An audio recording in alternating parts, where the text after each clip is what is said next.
नमस्कार साथियों, स्वागत है आप सभी का हमारे यूट्यूब चैनल में। आज का जो हमारा टॉपिक ऑफ डिस्कशन है, वो है प्रेसिडेंट ऑफ इंडिया की लिस्ट। हम चर्चा करेंगे कि 1950 से लेकर आज तक जो भी भारत के प्रेसिडेंट रहे हैं, उन सभी के बारे में वो सभी तथ्य जो कि आज से पहले किसी भी ऑब्जेक्टिव टाइप क्वेश्चन वाली एग्जाम में पूछे गए हैं। चाहे वो आरएस प्रीलिम्स हो, वीडियो हो, पटवारी हो, एसआई भर्ती परीक्षा हो या फिर टीचर जैसी एग्जाम्स हो। चलिए स्टार्ट करते हैं हम भारत के पहले प्रेसिडेंट के साथ। भारत के जो पहले प्रेसिडेंट थे, वो थे डॉक्टर राजेंद्र प्रसाद जी। वो 1950 से लेकर 1962 तक इंडिया के प्रेसिडेंट रहे। उनके बारे में खास बात ये है कि वो भारत के पहले प्रेसिडेंट हैं एवं दूसरी बात जो खास है उनके बारे में ये है कि वो भारत के ऐसे एकमात्र राष्ट्रपति हैं जो कि 2 बार राष्ट्रपति पद के लिए चुने गए। यहाँ मैं आपको एक फैक्ट और बताना चाहता हूँ। आर्टिकल नंबर 57 यानी कि अनुच्छेद 57 में इस बात का भी वर्णन किया गया है कि भारत में एक व्यक्ति जो राष्ट्रपति पद के लिए चुना गया है या जो व्यक्ति राष्ट्रपति है, वो कितनी बार भी राष्ट्रपति बन सकता है। ये बात अमेरिका के जो संविधान से थोड़ी-सी अलग है, क्योंकि अमेरिका में केवल 2 बार ही एक व्यक्ति राष्ट्रपति बन सकता है, जबकि भारत में अनुच्छेद 57 कहता है कि एक व्यक्ति कितनी बार भी भारत का राष्ट्रपति बन सकता है। नेक्स्ट जो भारत के राष्ट्रपति थे, सेकंड नंबर पे, वो हैं डॉक्टर सर्वपल्ली राधाकृष्णन जी। वो 1962 से लेकर 1967 तक भारत के राष्ट्रपति रहे। इसके साथ ही डॉक्टर सर्वपल्ली राधाकृष्णन जी के बारे में ये बात भी याद रखने योग्य है कि वो भारत के पहले उपराष्ट्रपति थे। उनके पश्चात भारत के जो तीसरे राष्ट्रपति बने, वो बने डॉक्टर जाकिर हुसैन जी। डॉक्टर जाकिर हुसैन जी के बारे में 2 बातें बहुत ही महत्वपूर्ण हैं। पहला, वो नॉन हिंदू राष्ट्रपति थे। या फिर हम कहें वो मुस्लिम राष्ट्रपति थे। उनसे पहले जो 2 राष्ट्रपति बने यानी कि डॉक्टर राजेंद्र प्रसाद एवं डॉक्टर सर्वपल्ली राधाकृष्णन जी, वो दोनों ही हिंदू राष्ट्रपति थे। तो डॉक्टर जाकिर हुसैन मुस्लिम राष्ट्रपति बनने वाले पहले व्यक्ति हैं। इसके अलावा उनके बारे में एक खास बात ये है कि वो राष्ट्रपति पद पर रहते हुए उनका निधन हो गया था।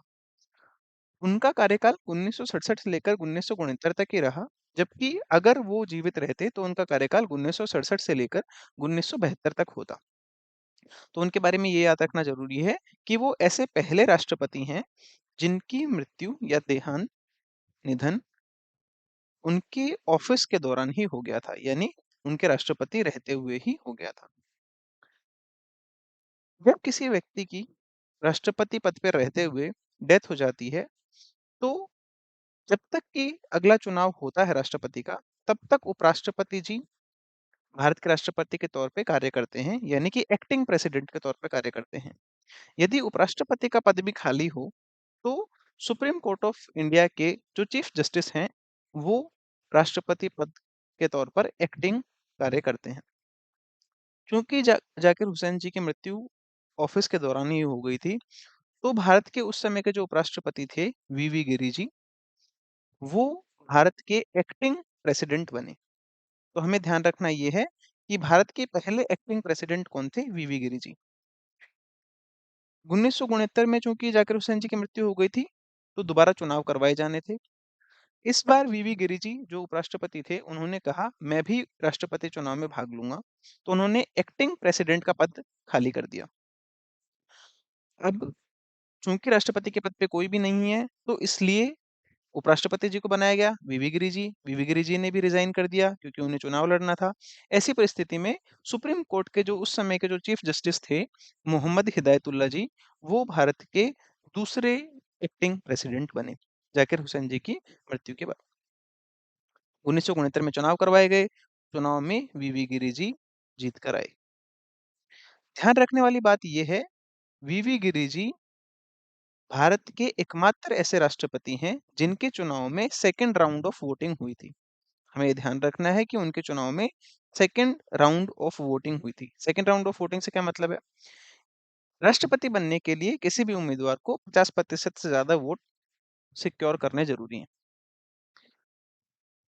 फर्स्ट राउंड ऑफ वोटिंग जब हुई, उसमें कोई भी उम्मीदवार 50% से ज्यादा वोट सिक्योर नहीं कर पाया।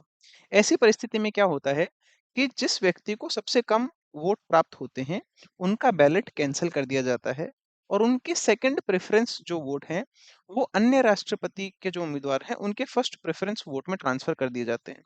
और ये प्रक्रिया तब तक चलती है जब तक कि किसी व्यक्ति के फर्स्ट प्रेफ़रेंस वोट 50% से ज़्यादा ना हो जाएँ। तो ये ध्यान रखना है हमें, वीवी गिरिजी एकमात्र ऐसे राष्ट्रपति हैं जिनके इलेक्शन के टाइम पे सेकंड राउंड ऑफ वोटिंग हुई थी। वीवी गिरि जी के पश्चात जो भारत के 5वें राष्ट्रपति बने, वो बने फ़खरुद्दीन अली अहमद जी। फ़खरुद्दीन अली अहमद जी का जो कार्यकाल है, वो 1974 से लेकर 1977 तक रहा। अब आप इसमें भी नोटिस करेंगे कि उनका कार्यकाल भी 3 वर्ष तक ही रहा। ऐसा क्यों?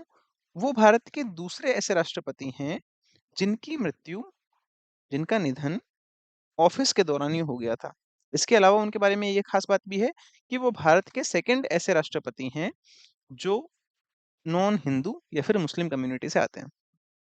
ये मैं यहाँ पे लिख देता हूँ। He is second president to die in office। दोनों बातें हमें याद रखनी है।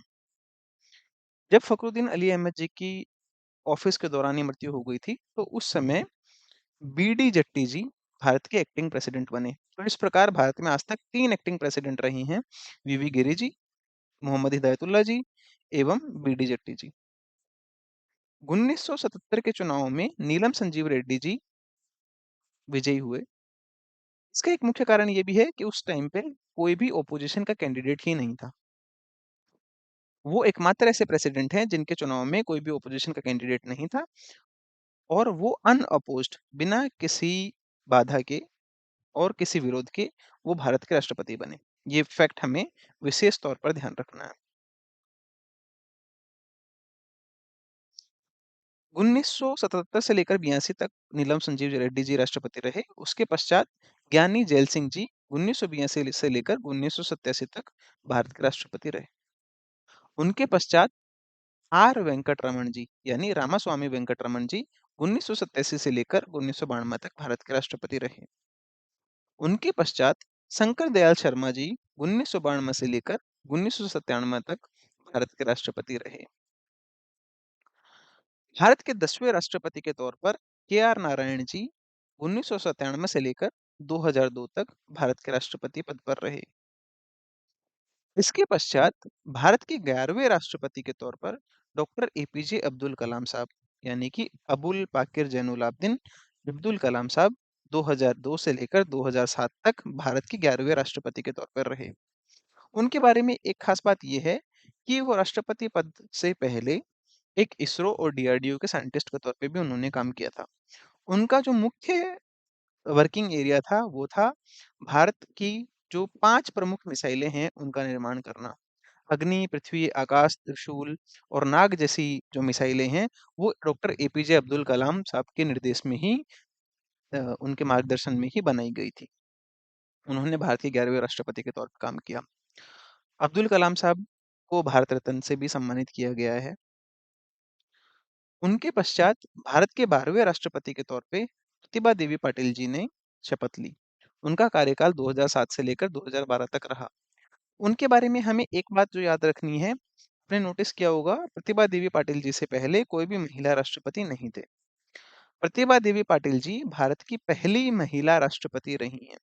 उनका कार्यकाल 2007 से लेकर 2012 तक रहा। ये फैक्ट हमें याद रखना है कि वो भारत की पहली महिला राष्ट्रपति हैं।